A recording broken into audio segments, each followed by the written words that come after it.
Abra sua Bíblia, amados, na primeira carta de Paulo aos Coríntios. Primeira carta de Paulo aos Coríntios, capítulo 1, de 1 a 9.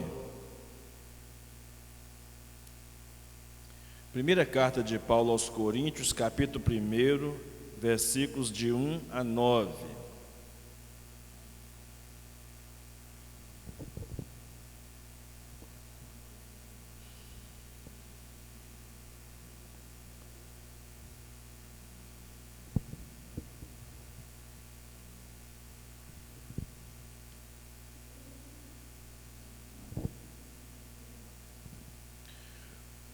Primeira carta de Paulo aos Coríntios, capítulo 1, de 1 a 9. Paulo, chamado pela vontade de Deus para ser apóstolo de Jesus Cristo, e o irmão Sóstenes, a igreja de Deus que está em Corinto, aos santificados em Cristo Jesus, chamados para ser santos, com todos os que em todo lugar invocam o nome de nosso Senhor Jesus Cristo, Senhor deles e nosso. Graça a vós, outros, e paz da parte de Deus nosso Pai e do Senhor Jesus Cristo. Sempre dou graças a meu Deus a vosso respeito, a propósito da sua graça, que nos foi dada em Cristo Jesus, porque em tudo fostes enriquecidos nele, em toda palavra e em todo conhecimento, assim como o testemunho de Cristo tem sido confirmado em vós, de maneira que não vos falte nenhum dom, aguardando vós a revelação de nosso Senhor Jesus Cristo, o qual também vos confirmará até o fim, para serdes irrepreensíveis no dia de nosso Senhor Jesus Cristo. Fiel é Deus, pelo qual fostes chamados à comunhão de seu Filho, Jesus Cristo, nosso Senhor. Amém. Nosso Deus, nosso Pai, nós te agradecemos pela tua palavra nesta noite. Te pedimos que esta palavra possa tocar nossos corações, ampliar a nossa visão, aumentar o nosso amor e nossa paixão por Ti e reforçar cada vez mais a nossa identidade com Cristo crucificado e ressurreto, o qual nós aguardamos ansiosamente pela Sua volta, ó Pai. Te agradecemos por essa palavra nesta noite, em nome de Jesus. Amém. E amém. Quero compartilhar com os irmãos nesta noite sobre o tema Ceia do Senhor, a nossa identidade com Cristo. Ceia do Senhor, a nossa identidade com Cristo. Irmãos, nós não deveríamos, mas podemos nos esquecer rapidamente as coisas que são mais importantes na vida. Às vezes deixamos de lado coisas importantes da vida, nos esquecemos delas. Talvez seja essa uma das razões pelas quais Deus, o nosso Senhor, instituiu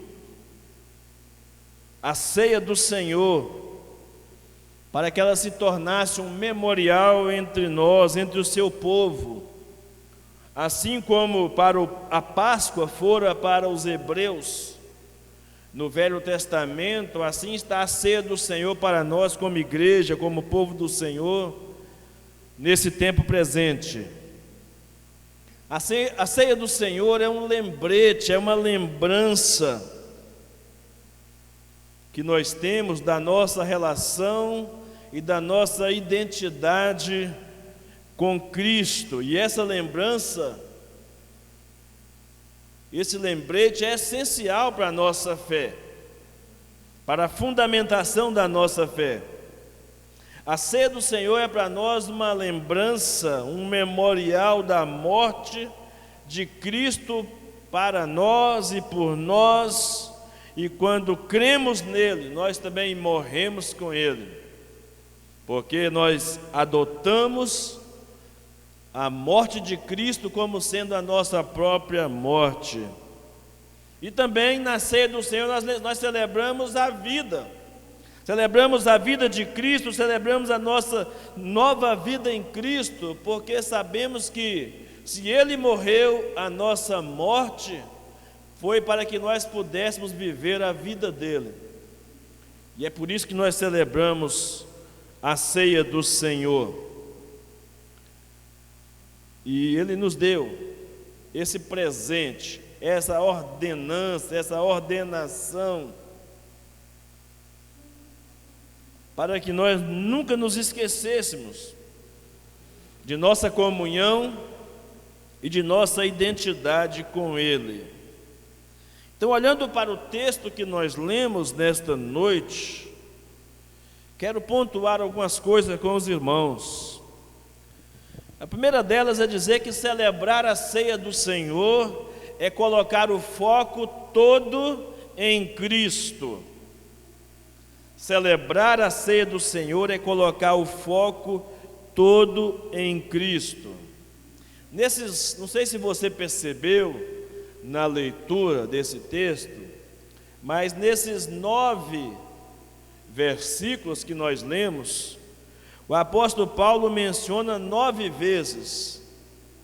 Nos 9 versículos ele menciona 9 vezes o nome de Jesus.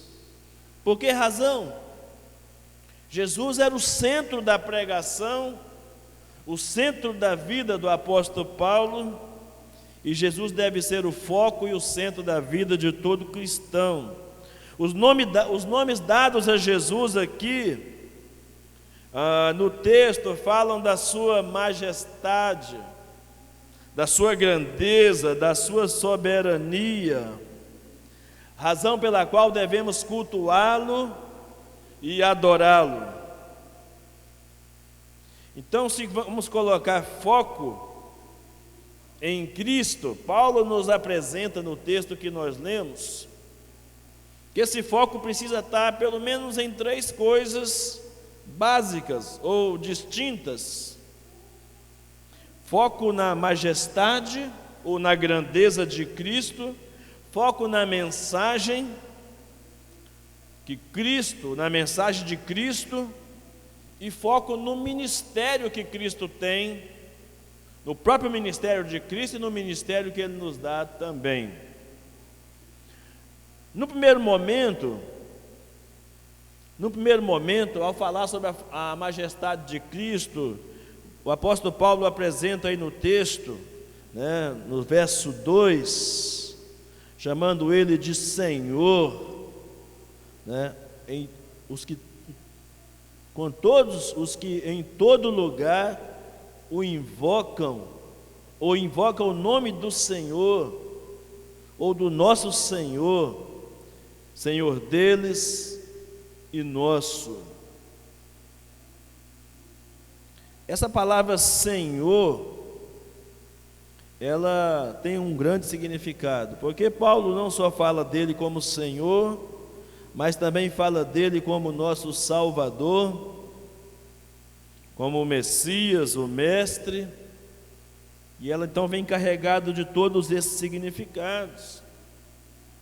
Chamar Jesus de Mestre e Soberano é dizer ao mesmo tempo que eu reconheço o senhorio de Cristo sobre a minha vida.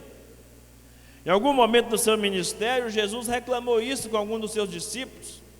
Me foge a referência agora nesse momento, mas ele disse assim: por que você me chama de Senhor e não faz o que eu mando?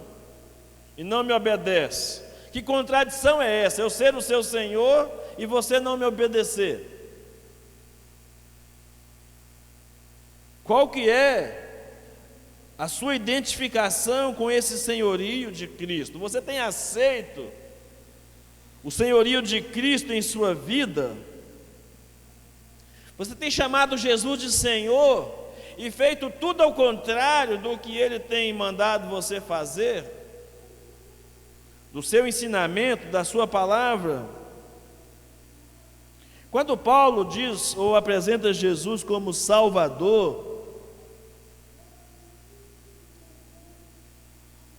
ele está dizendo que não existe outro Salvador,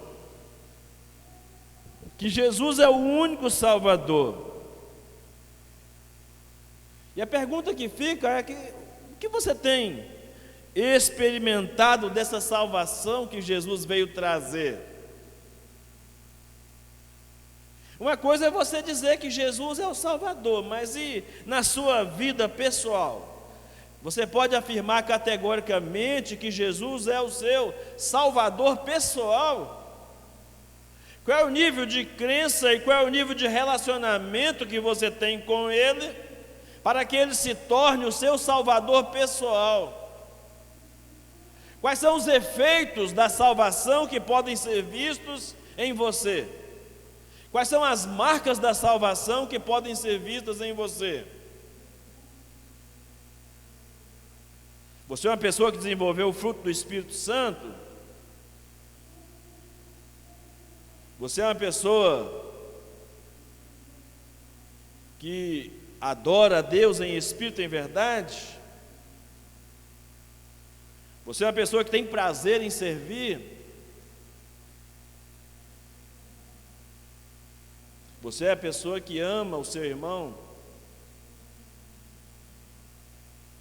o seu próximo? Quais são as marcas que a salvação? Você é uma pessoa quebrantada, uma pessoa que se arrepende dos seus pecados? Que o puro e o santo não é necessariamente o que menos peca, ou o que menos se suja, mas necessariamente terá que ser o que mais se arrepende, o que mais se purifica no sangue de Jesus.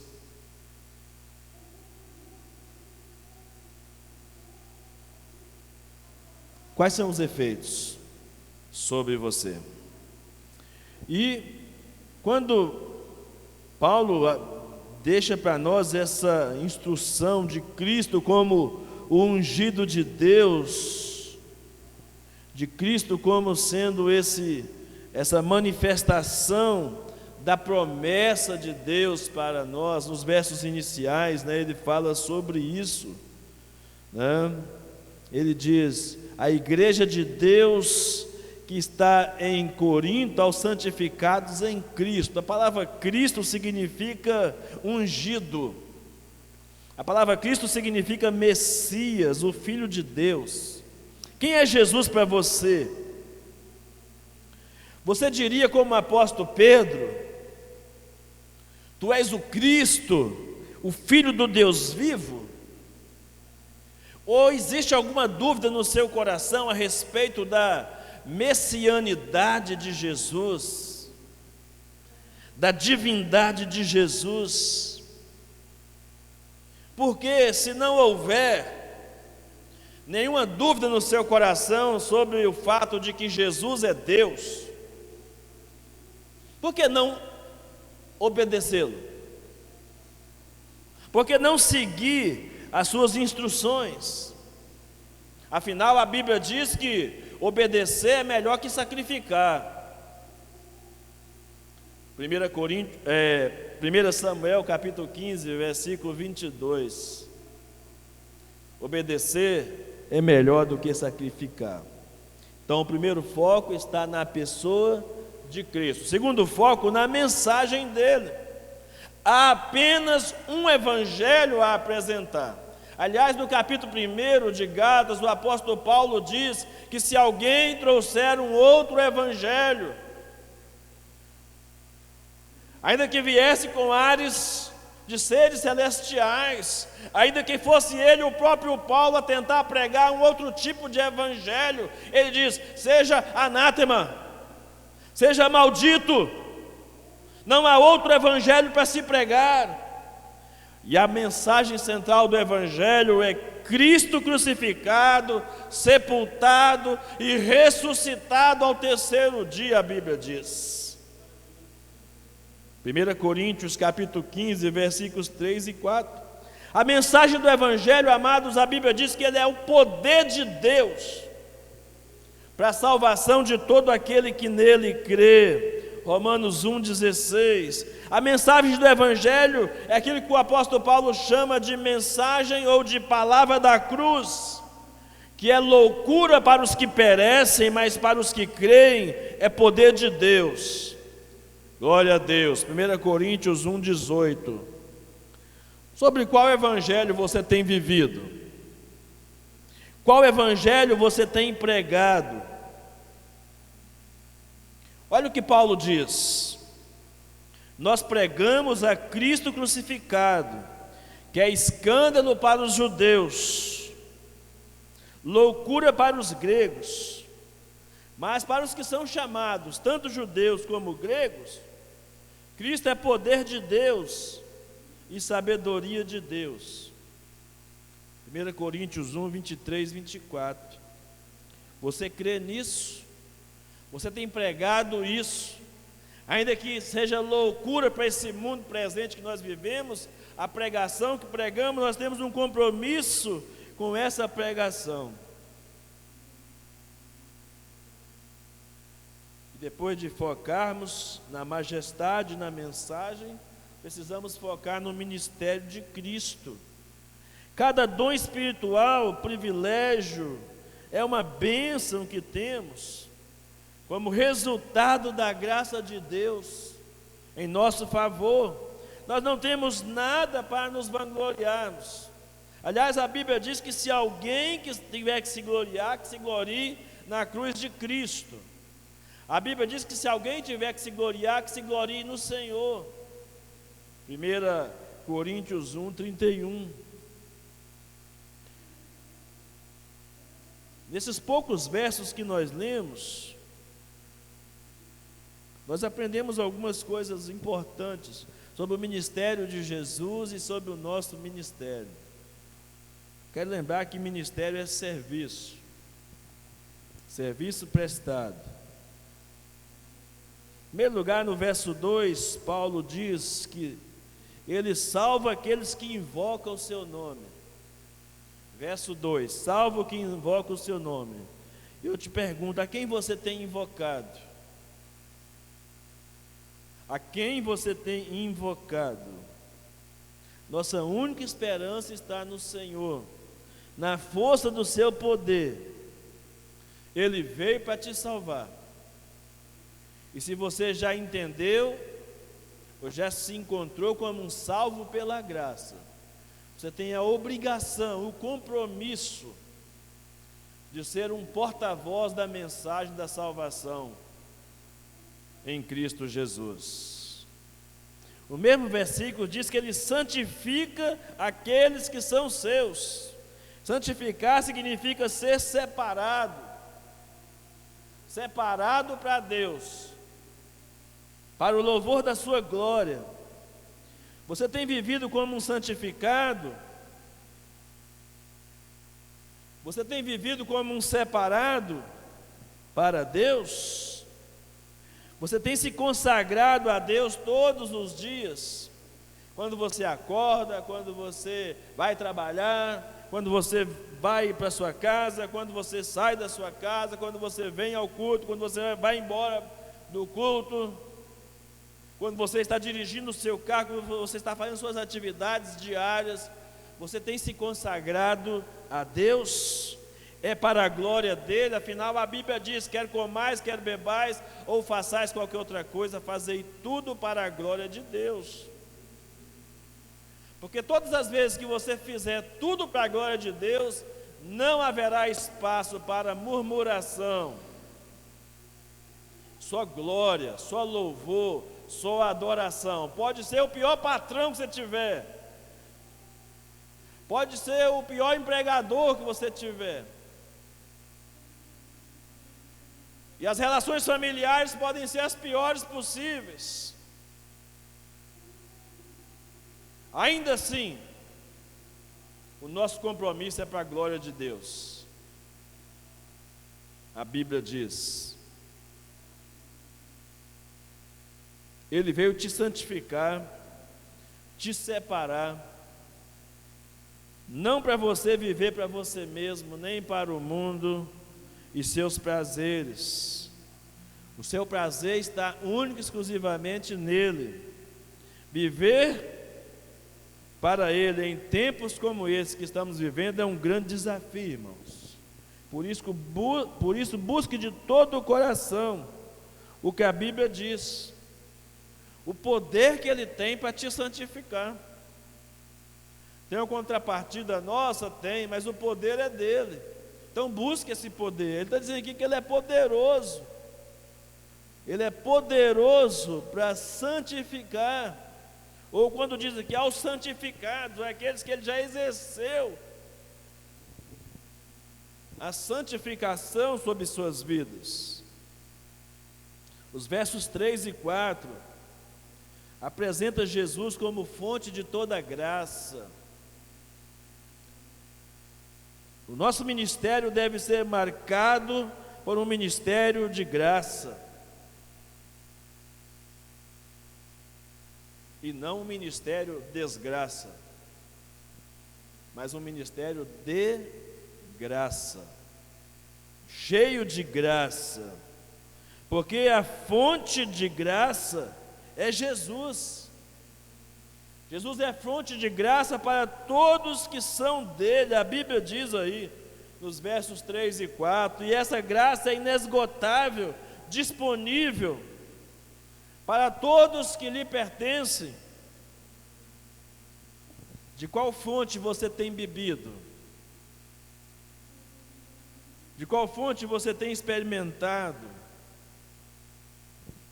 Talvez isso explique, irmãos, o porquê de tantas ansiedades, tantos medos, tantas angústias. Talvez nós não estamos bebendo, ou nos esbaldando, transbordando nessa fonte de toda graça que é Jesus. Foi Ele mesmo quem disse isso: quem crê em mim, como diz as Escrituras, do seu interior fluirão rios de água viva. Foi Ele mesmo quem disse isso: o Espírito e a noiva dizem vem, e todo aquele que ouvir diga vem, e quem tiver sede, venha, e quem quiser, beba de graça da água da vida. Apocalipse 22, 17, o texto anterior, João 7, 38. Focar no ministério de Cristo e nosso é crer que Ele tem dons espirituais para os seus. O texto aqui diz, no verso 7, de maneira... Primeiro no verso 5 ele diz, porque em tudo, verso 5, em tudo fostes enriquecidos nele, e em toda palavra, e em todo conhecimento. E o verso 7 diz, de maneira que não vos falte nenhum dom. O que são os dons? São as capacitações do Espírito Santo, são capacitações especiais para servirmos no reino. E você já descobriu qual é o seu dom? Faz alguma diferença para você saber qual que é o seu dom no reino de Deus? Isso faz sentido para você? É um tema que está o tempo inteiro na pauta da sua vida como cristão, acerca dos dons espirituais. Paulo diz que acerca dos dons espirituais, ele deseja que nós não sejamos ignorantes. Se é para não ser ignorante, ele disse aqui que ele já nos supriu, já nos enriqueceu em tudo, com palavra e conhecimento, para que nós pudéssemos usar esses dons para o serviço da glória de Deus. Esse assunto dos dons espirituais é uma coisa que você se preocupa, ou você está levando a vida assim, passando a vida cristã dia após dia, sem nem se preocupar com os seus dons ou com os seus dons espirituais. A sua alma anseia pelos dons espirituais. Qual foi a última vez, irmão? Seja sincero, ou seja sincera nessa noite. Qual foi a última vez que você orou, ou que você chorou diante de Deus, por causa dos seus dons espirituais?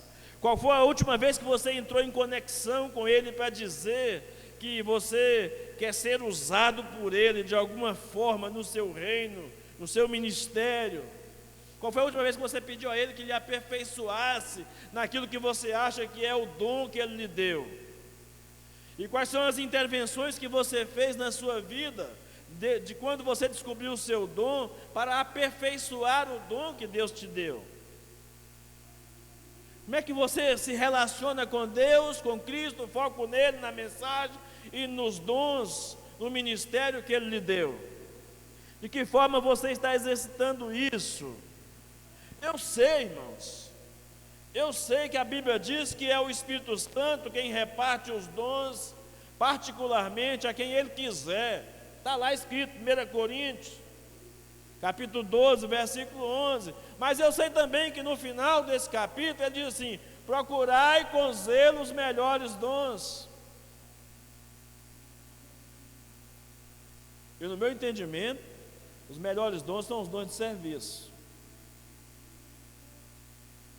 Os melhores dons são os dons de serviço, aonde eu preciso ter um dom maior, que é descrito no capítulo 13 de 1 Coríntios, o amor. Você pode ter todos os dons, mas não tiver amor, estiver fazendo só, se for mera performance, se for só apresentação, não tem valor, não tem significado, não tem sentido. Então eu te pergunto, qual foi a última vez? Qual foi a última vez que você orou e que você chorou diante de Deus a respeito? Ainda há lágrimas nos seus olhos?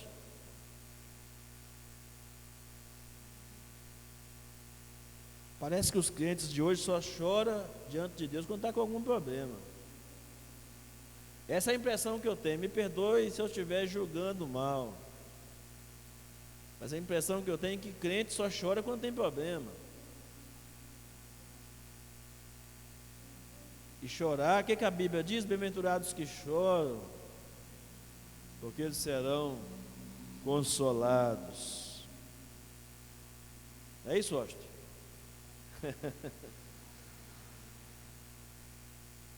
Está na nossa lição da escola bíblica dominical. Qual foi a última vez que você levou a sério esse negócio de dons espirituais? Nunca se esqueça de uma coisa: não há ninguém que tenha todos os dons. Quem tem todos os dons chama-se Espírito Santo, só Ele tem todos os dons. Mas também não há ninguém que não tenha nenhum. Isso aí você não vai usar como desculpa diante de Deus, que Ele não aceita, não vai aceitar. Que alguém diga que não tenha nada para fazer na igreja ou no reino de Deus. Essa desculpa Ele não vai aceitar, porque Ele reparte os dons. A Bíblia diz que quando Ele subiu aos céus e levou o cativeiro, Ele deu dons aos homens, a Bíblia diz. Então não tem desculpa. O que você precisa é descobrir, se é que ainda não descobriu, orar, buscar o Senhor e se aperfeiçoar em seus dons, até que Ele venha e te encontre como um servo e como uma serva fiel. O que você quer ouvir dele? Servo bom e fiel, entra para o gozo do teu Senhor, ou servo mau e infiel, aparta de mim.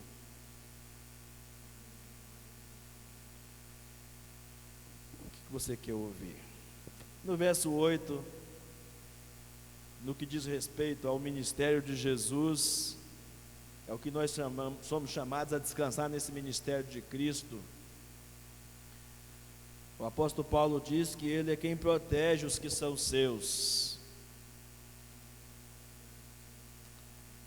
Essa expressão me chama muita atenção, porque diz: Ele vos confirmará até o fim.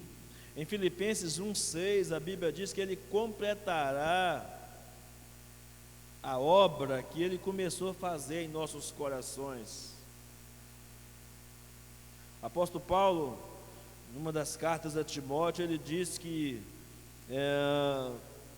Ele é fiel para guardar o que nós temos recebido, a nossa coroa, o nosso depósito, até o dia final. Crer na proteção de Deus, irmãos, é crer na soberania de Deus, é descansar no cuidado, é descansar no poder dEle, é dizer como o salmista: ainda que eu ande pelo vale da sombra da morte, não temerei mal algum, porque Tu estás comigo, a Tua vara e o Teu cajado me consolam. Ou então, como diz em Salmo 27:1, o Senhor é a minha luz e a minha salvação, a quem temerei? O Senhor é a força da minha vida, de quem me recearei? Ou quem sabe dizer, como o salmista do Salmo 91, aquele que habita no esconderijo do Altíssimo, à sombra do Onipotente descansará. Meu querido irmão, minha querida irmã, nesta noite, creia nisso, Deus cuida de você. Aproprie-se da graça, a sua salvação e a sua vida estão guardadas nele, sua família está debaixo do cuidado dele. Mesmo em tempos difíceis, Ele continua cuidando de você. Mesmo quando o temporal não passa, Ele continua no barco. E se Ele estiver no barco, nós temos a probabilidade do temporal passar. Ele não prometeu vida fácil, mas prometeu estar conosco todos os dias, até a consumação dos séculos. Celebrar a ceia do Senhor, irmãos, também é usufruir da comunhão com Cristo. Pelo menos duas coisas têm que ser destacadas por nós, ou para nós nesta noite, sobre a nossa comunhão com Cristo. No texto que nós lemos, como cristãos somos responsáveis pela nossa comunhão com Cristo. Comunhão significa associação, parceria. Comunhão significa comprometimento, envolvimento. E a Bíblia diz que nós somos parceiros com Cristo. Então se nós somos parceiros com Cristo, compartilhamos da vida de Cristo, então partilhamos da sua vida, dos seus sofrimentos e da sua glória. Tem muita gente que quer somente a glória, mas não quer passar pelo sofrimento, não quer passar pela cruz, como diz a canção do PG, né? Tem gente que não quer passar pela cruz. Tem que passar. Você quer a glória? Passe pela cruz. Experimente o sofrimento em Cristo. A ceia do Senhor é para nós então chamada à comunhão. Nas Escrituras nós encontramos isso. Em 1 Coríntios capítulo 10, versículo 16, o apóstolo Paulo diz: porventura o cálice de bênção que abençoamos não é a comunhão do sangue de Cristo? E o pão que nós partimos, não é porventura a comunhão do corpo de Cristo? 1 Coríntios 10, 16. Jesus descreveu, irmãos, a nossa união e comunhão com Ele à luz de comer e beber o seu sangue. Quem quer ter comunhão com Cristo tem que comer a sua carne e beber o seu sangue, ir aos extremos da obediência e do relacionamento, se necessário for, e sempre será necessário. Cristo nos associa com Ele mesmo, e essa comunhão chama cada um de nós à santidade, porque não dá para ter comunhão com Cristo sem santidade de vida. É pura fachada, é farisaísmo, é hipocrisia de nossa parte. Estava ouvindo um pregador pregando sobre os 7 pecados principais das igrejas, das 7 igrejas da Ásia Menor, e quando ele falou sobre a igreja de Sardes,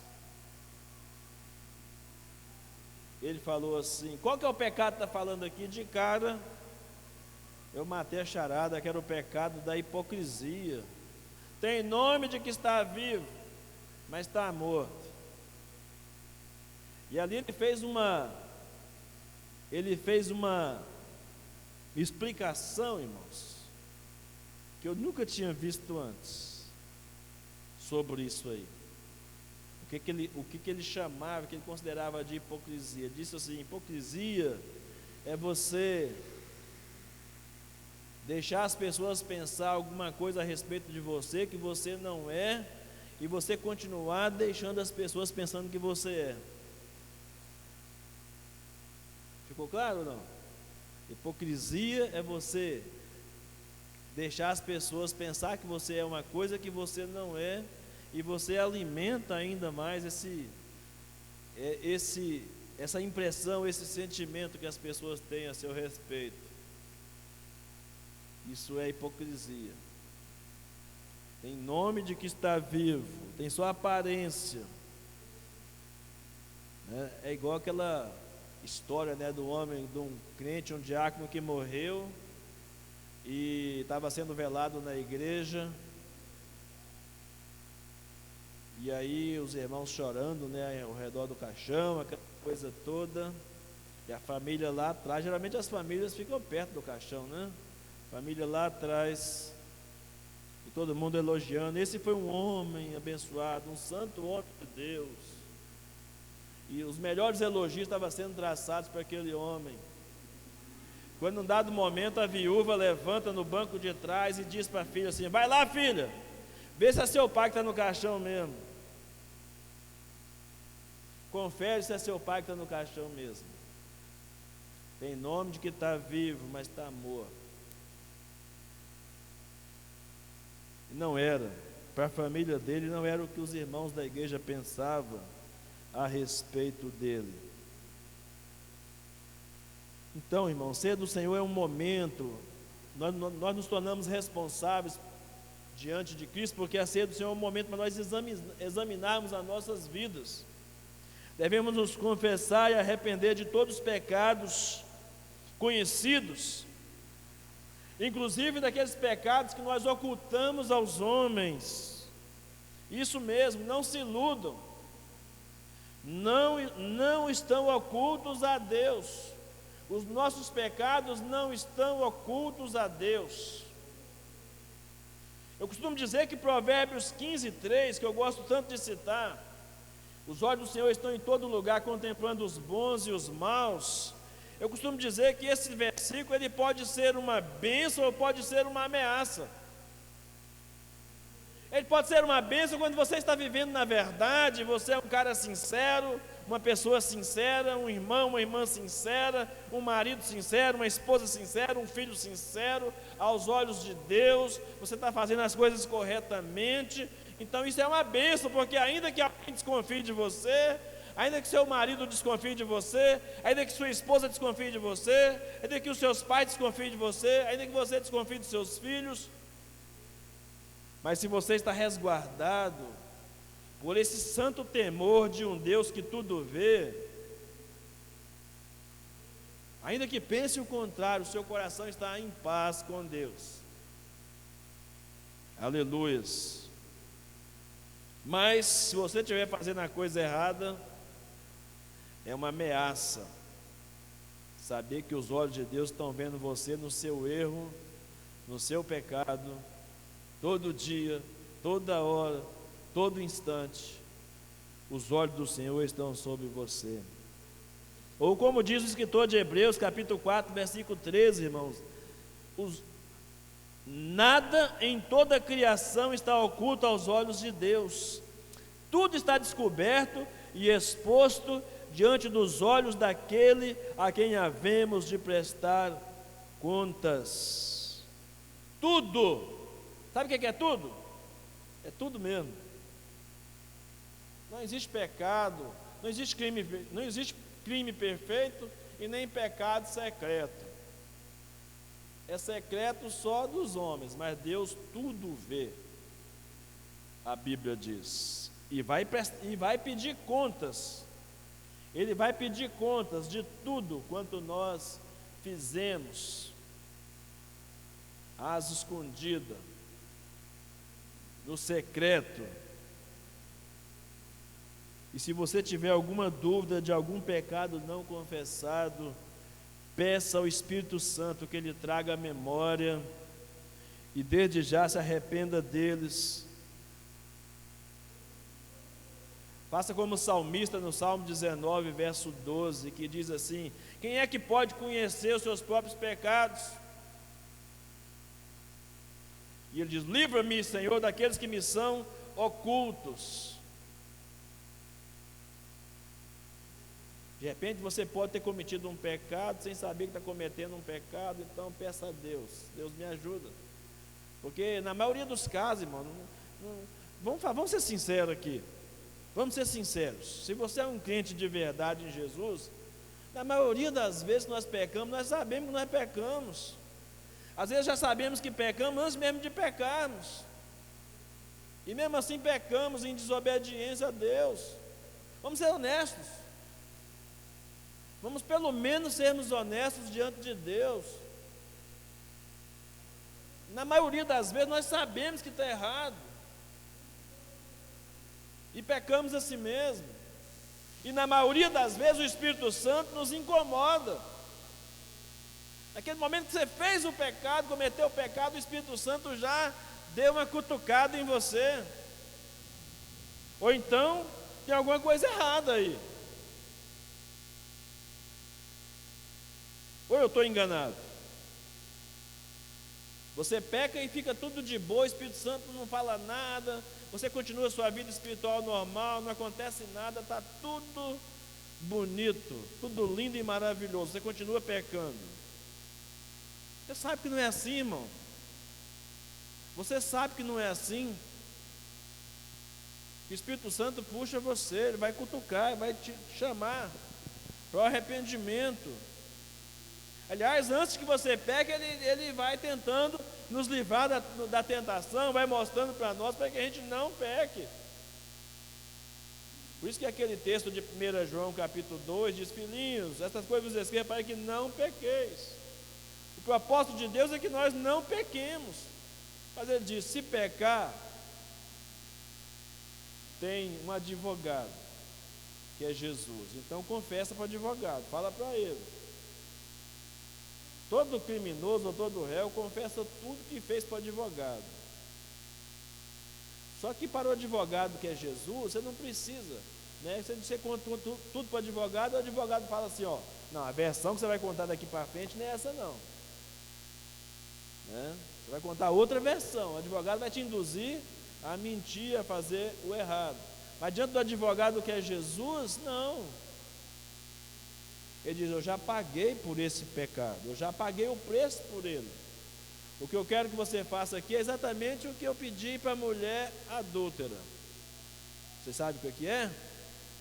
Vai e não peques mais. Vai buscando graça de Deus para que você peque menos.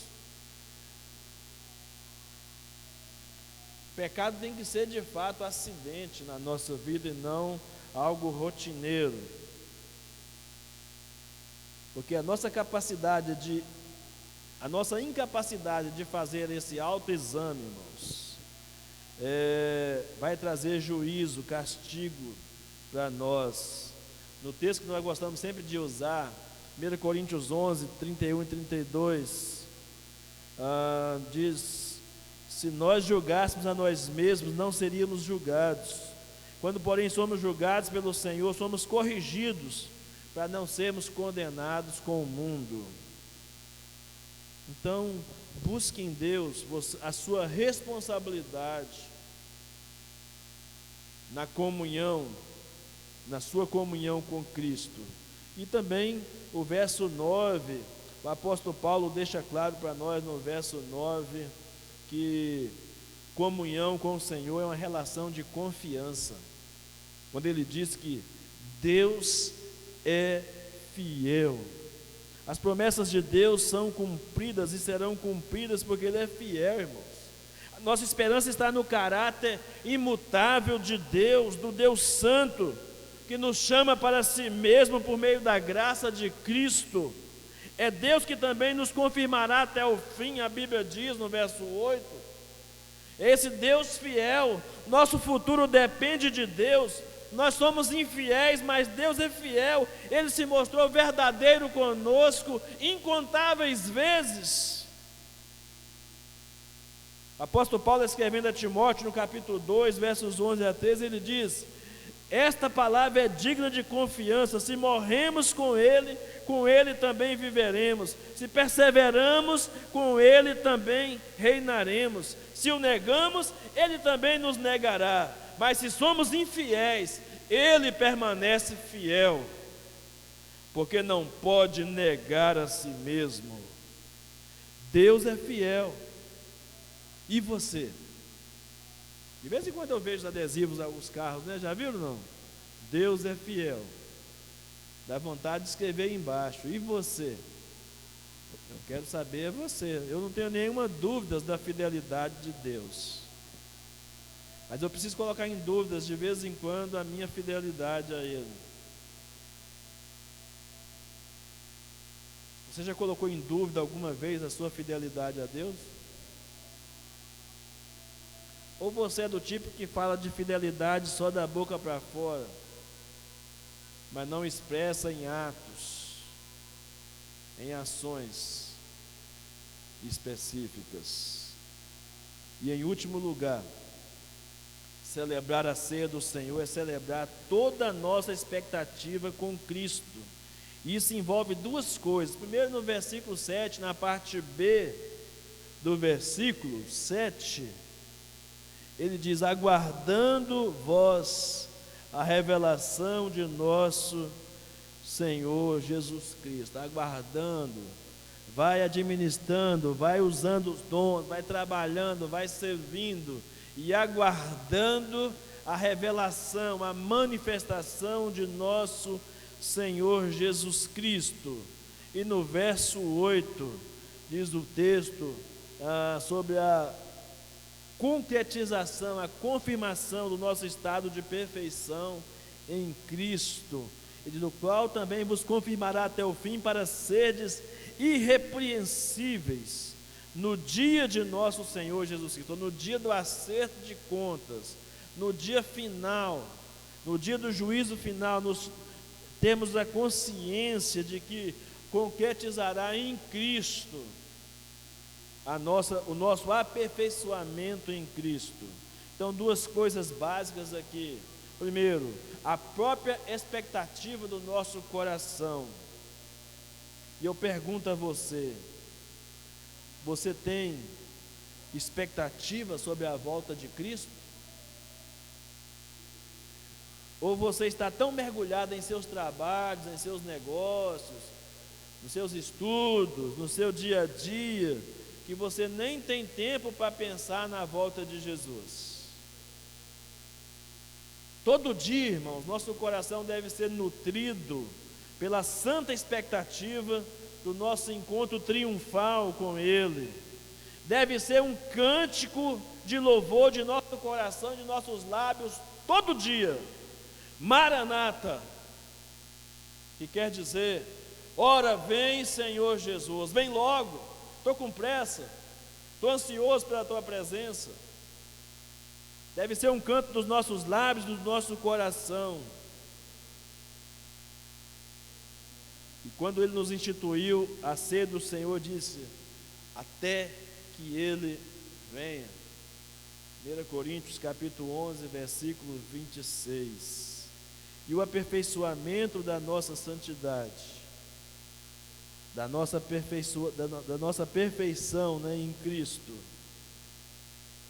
onde nós vamos nos encontrar diante dele sem ônus, sem culpa, porque Deus imputou a ele a culpa dos nossos pecados. A Bíblia diz: aquele que não conheceu o pecado fez pecado por nós, para que nele fôssemos feito justiça de Deus. E ele pegou a justiça de Cristo e imputou a nós. Tanto esse texto diz, como Romanos 4:5 diz: ora, o salário do homem que trabalha não é considerado como favor, mas como dívida. Todavia, aquele que não trabalha, sabe o que significa isso? Aquele que não confia no seu trabalho, que não confia nas suas obras, aquele que entende que não fez nada por merecer, mas confia em Deus que justifica o ímpio, sua fé lhe é acreditada por justiça. Romanos capítulo 4, versículo 4 e 5. E é esse mesmo Deus quem nos preserva e nos ajuda a perseverar. Judas 24 diz: ora, aquele que é poderoso para vos guardar de tropeçar e apresentar-vos ante a sua glória, imaculados e jubilosos, porque nenhuma condenação há para os que estão em Cristo Jesus. Romanos 8:1. Nós somos predestinados, irmãos. A Bíblia diz em Romanos 8:29, para sermos conforme a imagem do seu Filho, sermos simplesmente como Jesus. Mas você não pode querer viver uma vida cristã agora, você não pode querer viver uma vida cristã agora como um demônio e no final querer ser igual a Jesus. Vida cristã é aperfeiçoamento, é santificação, é um processo. A salvação é um ato justificativo de Deus, mas santificação é um processo, é uma caminhada. Esse é o desafio que nós temos todo dia. Por isso a ceia do Senhor tem um significado, que ela nos traz de volta a memória, a lembrança da nossa comunhão e da nossa identidade com Cristo. Ela nos ajuda a nos concentrarmos em Cristo, nosso Salvador. A ceia do Senhor nos ajuda a pensarmos em Cristo, a focarmos na mensagem de Cristo que temos que anunciar aos povos perdidos e ao ministério que nós temos que cumprir até que Ele venha. Aos dons, a ceia do Senhor deve nos reportar para os dons espirituais, para o serviço que prestamos no reino de Deus. E para isso, não queremos que nada nos impeça de entrar e de estar nessa comunhão com Ele. Tem alguém aqui nessa noite que não entendeu isso? Você ama Jesus de verdade? A ceia do Senhor é uma ótima oportunidade para dizermos que nós amamos a Jesus, que somos gratos a Ele. É uma ótima oportunidade para anunciarmos com nossas palavras e com nossas atitudes, até que Ele venha, e dizer que nós aguardamos com esperança, com expectativa, com alegria pelo grande dia do nosso encontro triunfal com Ele. Tem alguém aqui essa noite que não traz consigo essa mensagem? Tem alguém aqui essa noite que não traz consigo essas convicções? Tem alguém aqui essa noite que não traz consigo essa fé em seu coração, que não se rendeu à graça de Cristo? Hoje é o tempo, hoje é o dia aceitável, hoje é o dia de você pensar nisso. Tem alguém aqui que não obedeceu a Cristo ainda pelo batismo, de entrar na comunhão dos santos, da comunhão da igreja de Cristo, que não tenha feito isso publicamente? Tem alguém aqui que ainda não tenha consagrado a sua vida ao Senhor Jesus? Eu quero orar por você. Aí mesmo, no seu lugar onde você está, lembre de uma coisa: a Bíblia diz: todo aquele que me confessar diante das pessoas, também o Filho do Homem o confessará diante dos anjos de Deus. No entanto, quem me negar diante dos homens, será negado também diante dos anjos de Deus. Lucas 12, verso 8 e 9.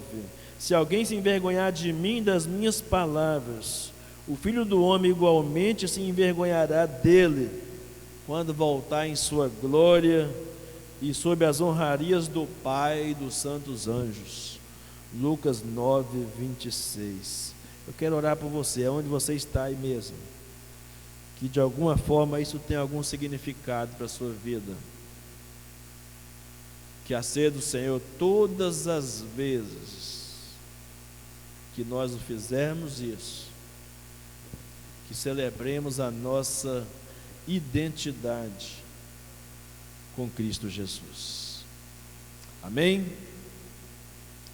Senhor nosso Deus e nosso Pai, nós te damos graças nessa noite, pela Tua palavra, pelo que recebemos, pelo que fomos alimentados esta noite aqui da Tua palavra, que tanto nos desafia, que nós estejamos de fato comprometidos com essa palavra, transformados por ela, arrependidos dos nossos pecados, arrependido, ó Deus, não só dos pecados de comissão, mas também dos pecados de omissão, também de sentimentos e emoções negativas que tenham passado em nossos corações. Perdoa-nos, ó Deus, todas as vezes que nos tornamos como hipócritas diante das pessoas, de sermos aquilo que nós não somos, ainda alimentarmos o sentimento melhor que as pessoas têm sobre nós, mesmo nós sabendo que não somos tão bons assim como as pessoas pensam que somos, ó Pai. Nos ajude, visite-nos com graça, com misericórdia, Pai, que nós sejamos exatamente a mesma pessoa na igreja, no trabalho, em casa e principalmente quando estivermos sozinhos, que sejamos exatamente a mesma pessoa. Dai-nos graça, ó Deus, nesta noite, e que nós selemos nesta noite a nossa identidade com Cristo, através da ceia do Senhor.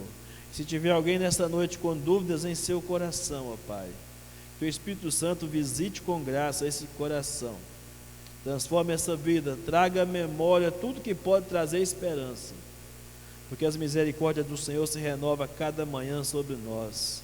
É nisso que nos apegamos, é nisso que cremos, e é sobre isso que nós derramamos a Tua bênção sobre o Teu povo reunido nesse lugar, em nome de Jesus. Amém e amém, Jesus.